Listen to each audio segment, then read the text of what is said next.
Never was anything great achieved without danger. Tidak pernah ada sesuatu yang luar biasa bisa dicapai tanpa ada bahayanya. Ini melanjutkan yang tadi ya. Kalau kita ngukur-ngukur bahaya, ngukur-ngukur resikonya sehingga kita tidak melakukan apa-apa, ya akhirnya kita rugi sendiri. Kenapa sih? Ya karena memang tidak ada hal besar, tidak ada hal luar biasa yang bisa kita capai tanpa ada bahayanya. Ya mesti ada bahayanya. Kayak tadi yang anak dikejar-kejar harus selesai skripsinya, itu ya ketemu banyak bahaya, akhirnya dia melekan. Bahayanya apa? Ya mungkin dia sakit nanti karena diforsir, mungkin dia stres, mungkin dia dibenci temennya karena diajak kemana-mana tidak mau diajak jalan, tidak mau diajak ngopi, tidak mau, hanya demi skripsi. Itu kan bahaya-bahayanya. Tapi kalau tidak berani mengambil resiko ini, skripsimu tidak selesai-selesai, bahkan kamu nanti kena DO. Maka never was anything great. Kadang-kadang ada yang tidak nikah-nikah karena mikir, wah kalau nikah itu nanti jangan-jangan gini, nanti kasihan ini, nanti susah ini, nanti kamu tidak nikah-nikah loh. Never was anything great achieved without danger. Nah kalau kamu mempertimbangkan bahaya, ya apa saja ada bahayanya. Tidur di rumah juga bahaya, mungkin kena penyakit macam-macam. Jangan keluar-keluar loh. Nanti kalau di luar sekarang banyak kecelakaan misalnya. Loh kecelakaan tidak selalu di jalan, di rumah ada. Bahkan ada orang tiduran di rumah loh ketabrak.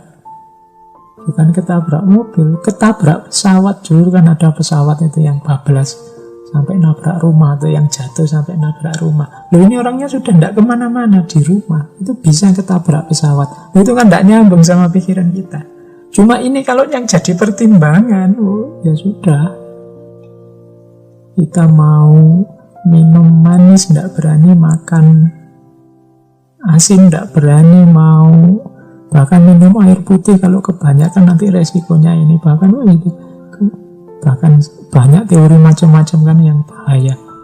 Sekarang kemarin saya baca itu teori tentang bernafas.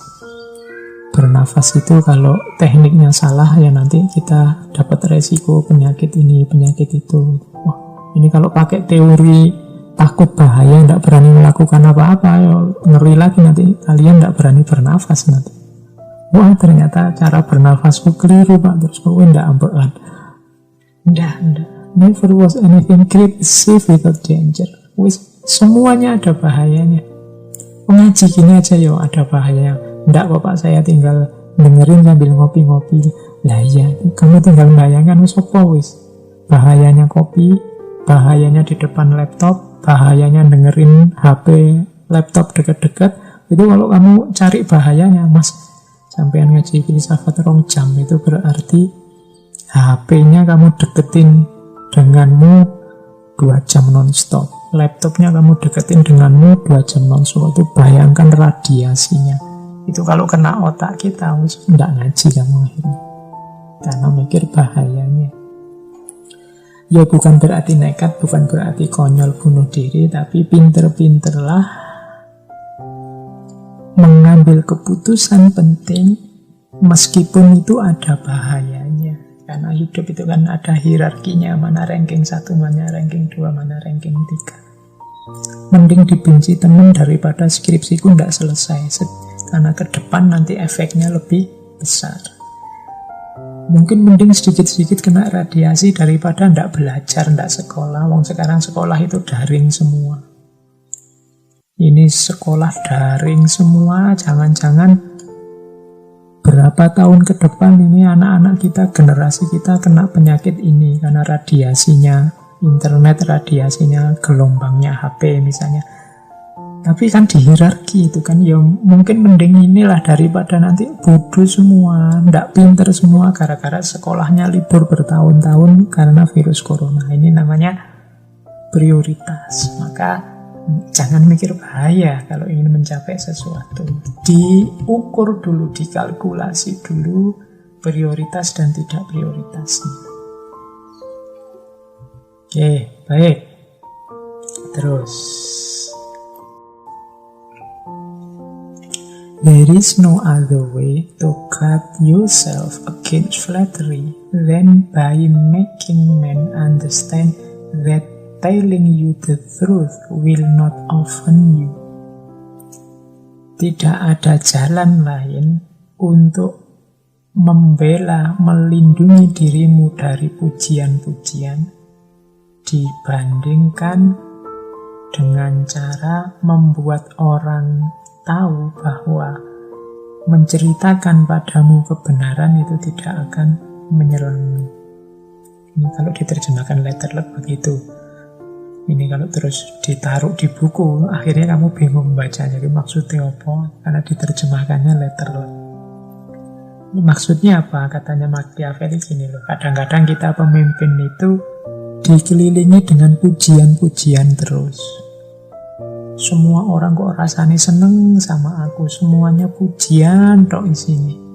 Ini kan bahaya juga, karena para pemimpin akhirnya tidak bisa introspeksi, tidak bisa mengembangkan dirinya, tidak bisa membuat dirinya lebih baik. Karena dipuji terus kan akhirnya merasa, oh berarti sudah selesai, sudah baik. Padahal ya masih banyak kekurangannya. Cuma mungkin banyak orang tidak berani ngeritik. Akhirnya yang keluar pujian-pujian terus. Jadi pujian itu sama bahayanya dengan celaan. Ada bedanya loh ya, celaan dengan kritikan. Nah, untuk biar orang tidak muji terus, biar orang juga berani mengkritik, menyatakan kebenarannya tentang diri kita, mana kurang-kurang kita, apa katanya Machiavelli, buat mereka ngerti bahwa kalau mereka menyampaikan kebenaran tentang dirimu, engkau tidak akan merasa tersakiti. Nah, yakinkan mereka, omong saja apa adanya, termasuk yang mungkin jelek-jelek, tidak apa-apa, saya terima, saya tidak tersakiti kok. Nah, ini membuka peluang, membuka space, membuka kesempatan bagi orang untuk tidak cuma muji, tapi juga membicarakan mana yang kurang dalam diri para pemimpin. Karena dipuji terus ya bahaya. Katanya Machiavelli, biarkan mereka ngerti bahwa menceritakan kebenaran tentang dirimu itu tidak membuatmu sakit, tidak membuatmu tersakiti. Nah, ini satu-satunya jalan. Ya jangan dipaksa, ayo ngeritik kau aku, itu juga tidak masuk akal. Nanti orangnya tambah takut, jangan-jangan ini hanya pancingan. Atau apalagi yang ngeritik dimarah-marahi, ini juga akan membungkam kritikan. Tapi yang bagus apa? Tunjukkan pada mereka, tidak apa-apa kamu ngeritik kok saya, tunjukkan saya lemahnya di mana, kurangnya di mana. Saya tidak tersakiti kok. Itu Machiavelli. Ya kadang-kadang orang itu kan kalau ngomong dengan kenyataannya kan beda. Saya dikritik tidak apa-apa kok, tapi begitu dikritik, wah mencak-mencak, tidak terima. Ya pengalaman kita semua, tidak usah lihat kemana-mana.